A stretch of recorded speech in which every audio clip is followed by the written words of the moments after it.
Bismillahirrahmanirrahim.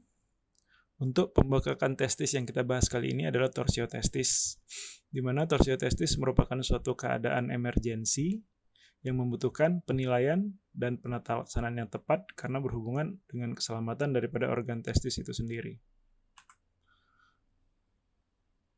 Torsiotestis adalah suatu keadaan dengan onset akut, mendadak, seringkali ditemukan setelah pasien melakukan suatu physical exertion atau olahraga, di mana torsiotestis ini sendiri ditemukan pada dua kelompok usia, yaitu di bawah 1 tahun pada periode neonatal ataupun pada usia pubertas, yaitu usia sekitar 12-18 tahun.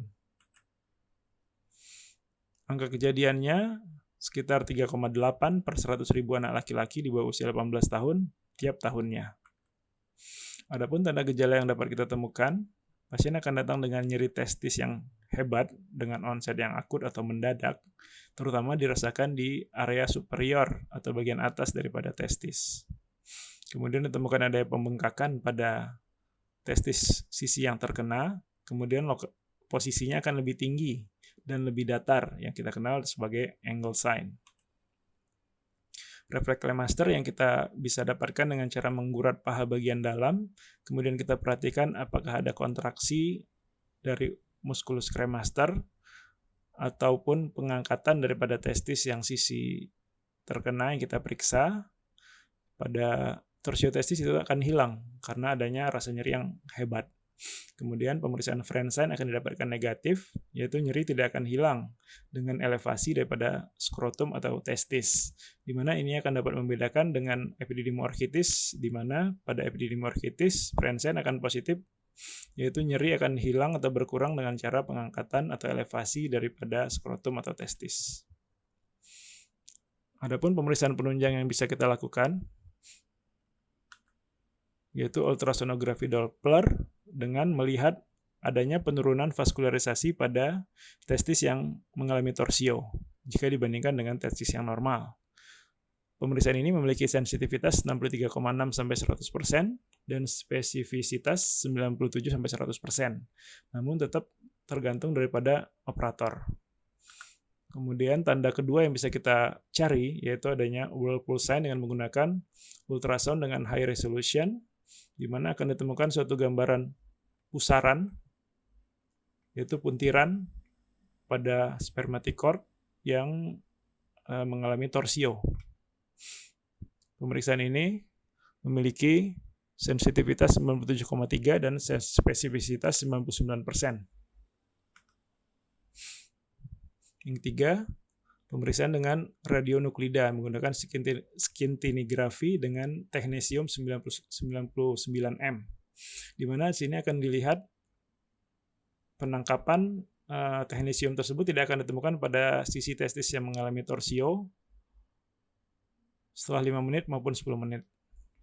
Namun yang perlu diingat, pemeriksaan-pemeriksaan penunjang ini boleh dilakukan asal jangan sampai menunda waktu operasi atau menghambat waktu operasi, karena torsiotestis itu waktu sangat berpengaruh untuk keselamatan daripada testis itu sendiri.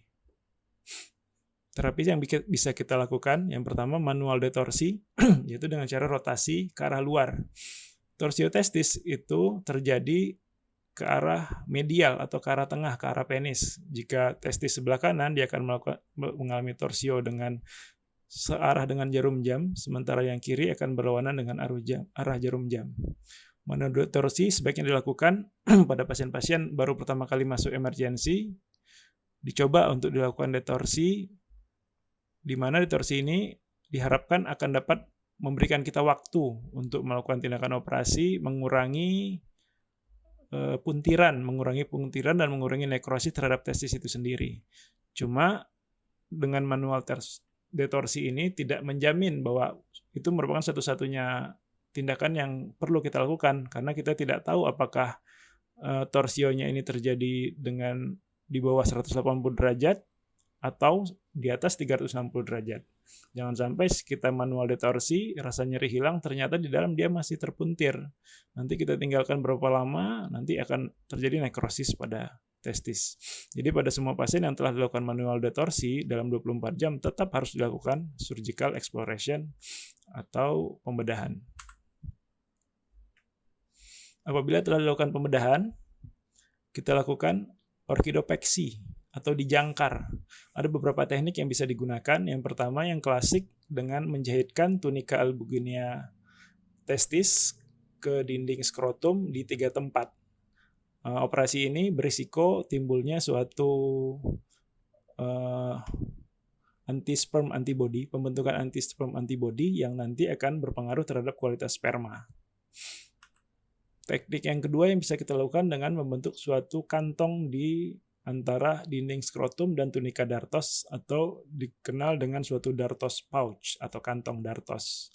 Ini tidak diperlukan adanya trauma terhadap testis karena kita hanya butuh memasukkan testis ke dalam kantong, kemudian leher kantong tersebut direduksi atau diperkecil sehingga meminimalisir atau menghilangkan kemungkinan terjadinya puntiran ulang. Ada teknik baru yang diajukan yaitu dengan cara dilakukan eversi daripada tunika vaginalis, kemudian tunika vaginalis ini akan dijahitkan kepada dinding skrotum seperti teknik operasi pada hidrokel. Orkidopeksi kontralateral perlu dilakukan karena menurut penelitian sekitar 40-45% itu dapat terjadi torsio pada sisi kontralateral pada pasien yang telah terjadi torsio sebelumnya. Adapun prognosis daripada torsio testis tersebut ditentukan oleh 2 hal. Yang pertama, waktu mulai gejala ditemukan atau gejala dirasakan sampai dengan detorsi dilakukan. Yang kedua, berapa derajat torsio daripada funiculus spermaticus itu yang terjadi.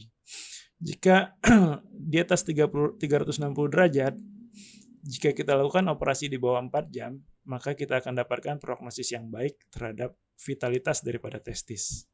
Di atas itu biasanya ditemukan sudah mulai terjadi gangguan atau mulai nekrosis terhadap testis. Jika puntirannya 180-360 derajat, sampai dengan 12 jam masih didapatkan kualitas testis yang baik. Namun apabila sudah terjadi di atas 24 jam, biasanya sudah terjadi nekrosis daripada testis. Dan biasanya kalau pasien-pasien yang datang ke rumah sakit atau ke emergensi dengan keadaan di atas 24 jam, tindakan operasi yang kita lakukan bersifat semi-elektif.